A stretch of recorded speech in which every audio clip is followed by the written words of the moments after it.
1 से 1000 गुना ऊपर। क्या बात यार, इससे पहले तो लाख कह रहे थे, आई एम डिसअपॉइंटेड यार। नहीं वो सीरियस लग रहा है बहुत ज़्यादा।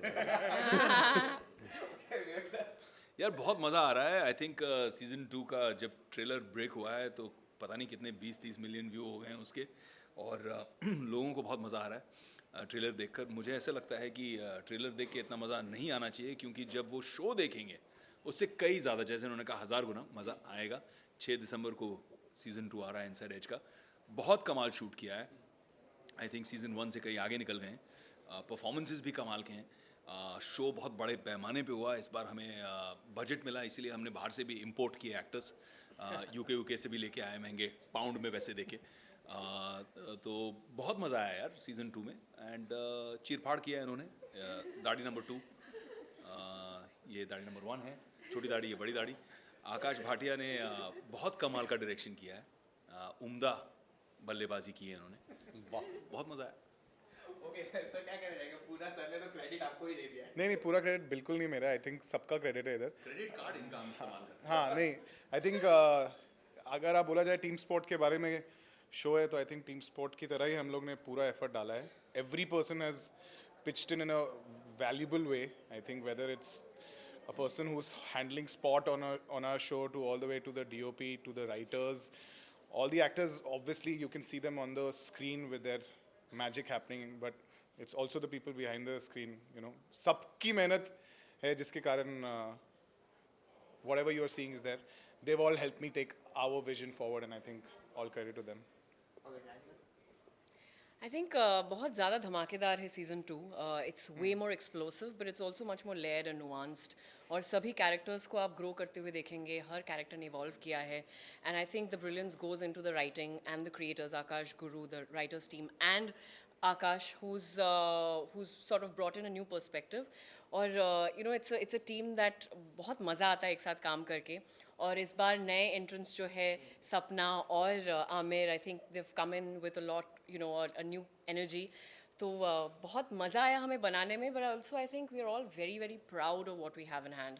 एंड बहुत कम टाइम होता है, आपको मज़ा भी आता है करके, और जो प्रोडक्ट होता है वो भी बहुत ही अच्छा निकलता है। So I think it's not every day that you actually sort of have this, and we're all incredibly proud of Also, it. there's a very unique sense of different kind of sensibilities that have come and brought this. You know, there's the level of mainstream sensibilities, the level of slightly indie street cred, all of that coming together, I think, has given this a new sort of a value. I think that is also, I think, overall something that's incrementally better for the second season.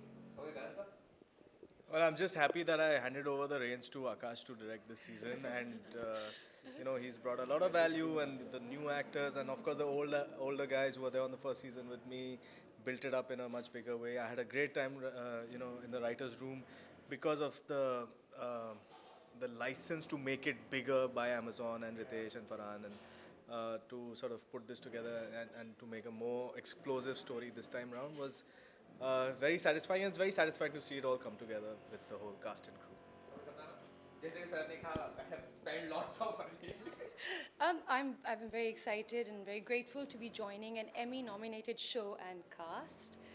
Yes, we did have a great time working on it. We had a lot of fun, and it is Amazon India's first ever second season coming out, so we're all very excited for the same.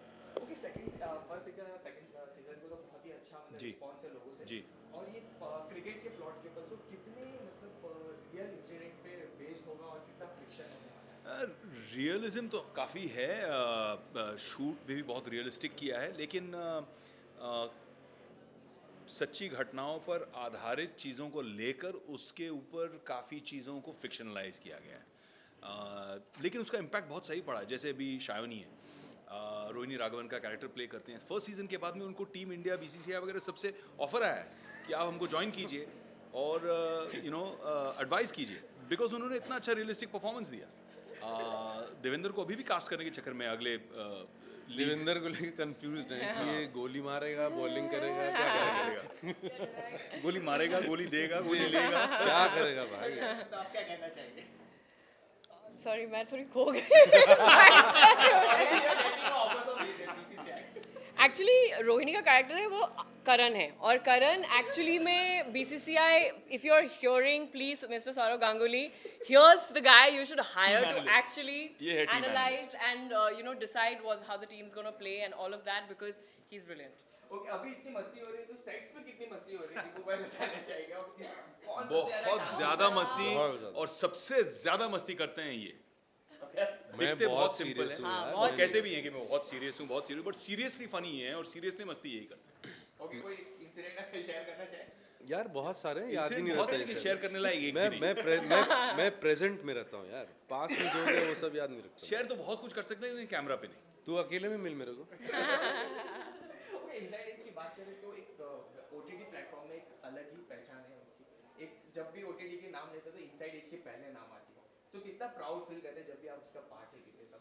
मुझे लगता है कि कहीं ना कहीं करण अंशुमन का इसका श्रेय लेना चाहिए क्योंकि पायनियर किया उन्होंने स्पेस को उस समय जब कोई जानते भी नहीं थे कि Amazon ओरिजिनल क्या होता है, OTT प्लेटफॉर्म्स पॉपुलर नहीं थे हिंदुस्तान में, तो इतना एक एम्बिशियस विजन लेकर आना और इस स्केल पे बनाना, जमाना, टिकाना, छक्का लगाना, ग्लोबल स्केल पर एक अप्रिसिएशन मिलना, मुझे लगता है कि ये पूरा इन्होंने, इनकी टीम ने, राइटर्स ने, इनके साथ जो को डायरेक्टर्स हैं गुरु और इस सीज़न में आकाश और ख़ासकर एक्सेल जिन्होंने इनमें शुरुआत से विश्वास दिखाया, ये बहुत मुश्किल काम था।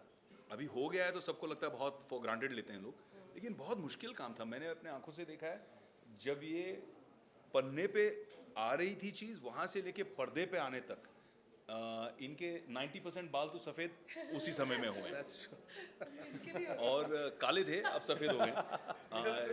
इनसाइड उनके तो नीले हो गए हैं, वो थोड़ा मॉडर्न है, नीली लाइट उनको पसंद भी है। हाँ बिल्कुल, तो कहीं ना कहीं इस चीज़ का श्रेय करण अंशुमन को जाना चाहिए। ओके तो इसके पहले बहुत सारे क्रिकेट के ऊपर बेस्ड एक मूवी आई है, बस इसके ऊपर बहुत ही वर्कआउट किया गया स्पेशली ऑन राइटिंग और बहुत जने अप्रिशिएट भी किया गया। तो राइटिंग में कितना डिफिकल्ट रहा है? डिफ़िकल्ट भी रहा है लेकिन आसान भी रहा है क्योंकि हमें बहुत टाइम था 8 घंटे का एक कहानी रचने का, तो इसमें बहुत फ्रीडम है ये प्लेटफॉर्म पे। तो I think the writers really enjoyed that and we really enjoyed borrowing from real life, we really enjoyed dramatizing events और फिल्म का वो 2 घंटे का कंस्ट्रेंट नहीं रहा, so that's really helped. Okay sir last में आप सबसे जानना पड़ेगा OTT प्लेटफॉर्म का जो बाहर है बहुत ही रेस हो चुका है, बहुत जन ये भी कह रहे हैं कि सेंसरशिप होनी चाहिए। सो आपका सबका क्या मानना है? बिल्कुल नहीं होनी चाहिए, सेंसरशिप बिल्कुल नहीं होनी चाहिए। मुझे लगता है कि सेंसरशिप एक बहुत ही पुराना ख्याल है। एक वाइब्रेंट डेमोक्रेसी के लिए इस तरह की सेंसरशिप होना गलत संकेत है, नेगेटिव बात है। मुझे लगता है कि सेंसरशिप के बजाय कुछ एक मॉडर्न सिस्टम होना चाहिए रेटिंग का, जहाँ पे लोग आपको एक गाइडलाइन देते हैं कि भैया इसमें देखिए गाल गलोच है, बच्चों के साथ मत देखिएगा वगैरह वगैरह। बिकॉज अगर आप 18 साल की उम्र में वोट दे सकते हैं और ये चूज़ कर सकते हैं कि हिंदुस्तान को कौन चलाएगा, आपके देश को कौन चलाएगा, तो आप 18 साल में इतना तो चूज़ कर सकते हैं कि आपको पिक्चर कौन सी देखनी है, शो कौन सा देखना है। आपको कोई चाहिए नहीं to come and tell you कि आप ये देख सकते हैं या नहीं देख सकते हैं। I think censorship is outdated concept. नहीं, I think he speaks for everyone कि हम में से ऐसा कोई नहीं है कि जो किसी भी फॉर्म में सेंसरशिप सपोर्ट करता है। हमें बहुत ख्याल है हम अपने बच्चों की कि वो गलत चीज़ ना देखें, लेकिन अभी आपके पास टेक्नोलॉजी है, आपके पास बहुत चाइल्ड फिल्टर्स तरीके हैं मतलब ये सब कंट्रोल करने का, और ऐसा नहीं है कि और जिसको जो देखना है वो तो उनको तो It cannot be borrowed morality. Yeah, it cannot be borrowed morality. और जब लाइफ में सेंसरशिप नहीं कर रहा कोई, हाँ तो फिल्मों में क्यों करवा रहे हो भाई? बिल्कुल, ना आप लाइफ में सेंसरशिप ये करो। बहुत ऊंची बात कही आपने, बहुत डेप्थफुल है सर, बहुत ज़्यादा, बहुत ऊंची भी है और डीप भी है, गहरी नाभि से आई है।